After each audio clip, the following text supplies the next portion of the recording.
Howdy doody, my name is Susie and today I thought I would share with you a really simple recipe, and this is for fermented salsa. And all the ingredients that we're going to be using: peppers, green peppers, 1 jalapeno, fresh garlic, a mango, and parsley are all high in vitamin C. So between all the vitamin C that we're going to be using in our ingredients and the fermentation process, this is going to be a real immune booster, especially for the winter months. So all you're going to need for this recipe is 4 average size or medium size green peppers. We're going to need 7 cloves of fresh garlic. We're going to need a fair size jalapeno, and jalapenos are quite low in heat, but they're also quite high in vitamin C. A mango, the size of your hand, so an average size mango. And then we're going to need a bunch of parsley. And originally I was going to include adding an actual bunch of parsley, but then I bought this parsley and it was huge. So I'm not going to use it all, I'm going to use part of it. And it's probably going to amount to maybe half a cup of chopped parsley. And then the only other thing we're going to need is some filtered water or bottled water or tap water that you've left out overnight, and some salt. So the first thing we're going to do is prepare our foods or prepare our ingredients. So we just want to make sure everything's washed, and we're going to chop it finely. So I'm going to be starting off with, I gotta grab a bowl. I want a non-reactive bowl, so I'm just using a plastic bowl to chop up and add my vegetables. So I'm just going to start off with 7 cloves of garlic, generous sized cloves. And garlic is the natural antibiotic. The thing about garlic is that when you are using it, you should chop it up and let it sit for about 10 minutes in order for the active ingredient, which is allicin to form, sulfur compound in the garlic that actually gives it its antioxidants and antibiotic, antifungal properties. And of course, this is going to be important for the immune boosting of our salsa, especially in the winter time. So I'm just going to chop that up. And I'm going to add it to my bowl. And then I'll chop up the rest of the vegetables. And by the time we pack our jars to ferment, the garlic will be ready. And then of course everything is washed. And I'm just pulling out the center stalk and just a little bit of the white from the inside. And I'm going to chop this fairly small. And really, I want the pieces to be as small as a relish. But I don't want it to be so tiny that it becomes a sauce. You want the individual little pieces. And these will soften with the fermentation process. So basically like this, small pieces, approximate size of relish.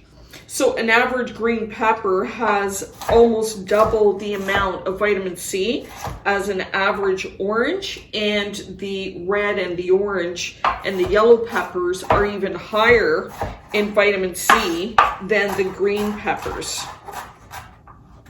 But the green peppers give this salsa a really nice fresh taste that goes with a lot of different foods, everything from fish to meat to cheese to even yogurt.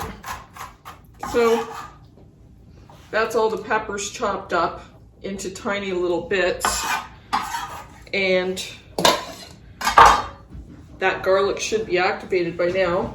I'm just going to grab a wooden spoon and I'm going to just toss as I go along, just to make sure that everything is combined well, because I'm going to have to be dividing the salsa into a number of jars because there's so much of it. So I'm going to be fermenting it in a couple of different jars, and I want to make sure that there's equal amounts of the vegetables throughout. Now the next thing we're going to chop up is, and there's no particular order other than chopping up the garlic in advance. The next thing I'm going to chop up is the jalapeno pepper, and you might want to wear gloves here. This really is not that hot, and it just gives the salsa just a little tiny bit of a bite. The jalapeno peppers, they are also high in vitamin C, so this is another good little immune booster. But they are also, because they have a little tiny bit of heat, and really nothing that you would notice in the end result, this is also good for metabolism. Now there is some heat to it. I definitely wouldn't be chopping this without gloves and then touching my face or my eyes or anything. Do not notice the heat in the final product because we're going to be fermenting this, but it's just generally speaking, the overall flavor of the salsa is great. You're going along. And then next we're going to add our mango, and mango, they too are high in vitamin C. And mangoes actually have more vitamin C than an orange as well. It's a close second behind the peppers. So very similar in the amount of vitamin C that you would get in a mango and a pepper. And of course, we're adding this for the flavor because it's delicious. Now, I didn't get an overly ripened mango because I'm going to be fermenting it. So I want it quite firm so that it doesn't go mushy in the end result. And I'm cutting it the same size bites as I did the green pepper. And then last but not least is going to be our parsley, which I have washed and dried. And I'm going to take half of this bunch. And I want the leaves. I don't need the stems. You can keep the stems to make soup stocks. It's also an anti-inflammatory, and it's also antioxidant properties. It's rich in vitamin C, A, and K. Actually, all the ingredients we're using today are high in vitamin C, A, and K. Of course, vitamin A is good for the skin and for your eyesight. K is great for bones, wound healing, and redirecting calcium away from your arteries. And of course, vitamin C, which is good for the immune system. It's also good for collagen production and iron absorption. And the parsley adds like just a really nice fresh flavor. So I'm gonna be adding half a cup, that much, of chopped parsley. So now we've got our salsa all mixed up. It looks beautiful, the color. You can call it salsa, you can call it a relish. We've got our jars that we're going to use. The jars have to be very, as clean as possible. So make sure you wash them with really hot soapy water because we don't want to introduce any other bacteria. And then you're going to need some water. And I just used some filtered water from my fridge. You can use bottled water, you can use distilled water, you can use tap water, but if you do use tap water and you've got chemicals in your water, just let it sit overnight and those chemicals will dissipate, and then use that water to ferment. So the ratio for fermentation is anywhere between 2% and 5% of salt, because that's the added ingredient that we're going to need to ferment our food. So anywhere between 2 and 5%. Obviously, the higher the percentage of salt, the saltier the end result will be, or the end product will be, and the less salty it will be. But it won't be tremendously salty because the salt we're using to ferment. Now, rather than going right at 2% being the lowest, I'm going to do 2.5% just to guarantee that I do get a proper fermentation. Now, the 2.5% that we're going to be using is of the combined water and food that we're actually fermenting. So we're going to take a jar, and if you're using this exact recipe, I'll give you the measurements in cups afterwards so that you can approximate. So we're going to use our scale, and I've got it on grams. And I'm going to tare and mark it to 0. And now I'm going to fill my jar. So now I want to fill my jar with my food, and I want to pretty well pack it in there.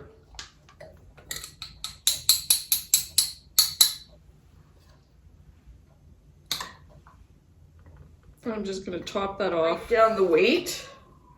It's 475 grams. And now I'm going to tare.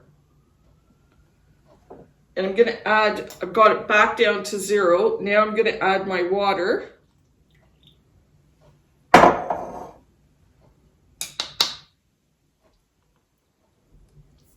going to add my water until it covers my vegetables. Now I've got my water. It's 218 grams. And now I'm going to add the water and the food. I didn't weigh it together because I want to know how much to use for my next batch. So my total combined amount of 693 grams, that's pepper plus water, times 2.5% of salt, which is times 0.025. That equals 17.32 grams. So now I'm going to remove this, 0.32, so 17 grams.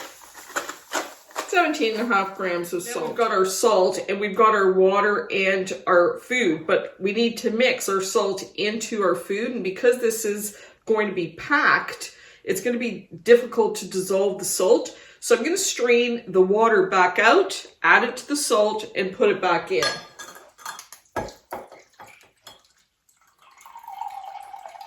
Okay, so I've taken my water back out. Now I add my salt.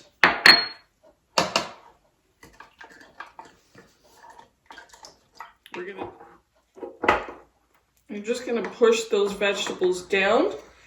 Inevitably, they are going to float, but I'm just going to push them down as much as I can. And now I'm going to add my salt water back. You'll need your chopstick to make sure that the water gets right to the bottom. You just want to remove the air so that you've just got the water in the little bag. And this just creates a little weight, and also it keeps those vegetables submerged under the water. I'm going to put a lid on it, and I'm going to ferment this at room temperature, but I'm going to open it every day. This is going to take anywhere between 3 to 5 days. Now it's winter here and my house is colder than usual. So this actually took me 4 days in order before it was fermented. You'll know when it's fermented because first of all, you can taste it and see if you like the flavor, but also your vegetables will start to float and you'll have bubbles. Now you can check this after 1 day. You might like the flavor of it after 1 day. It will ferment in a day. So it's really up to you.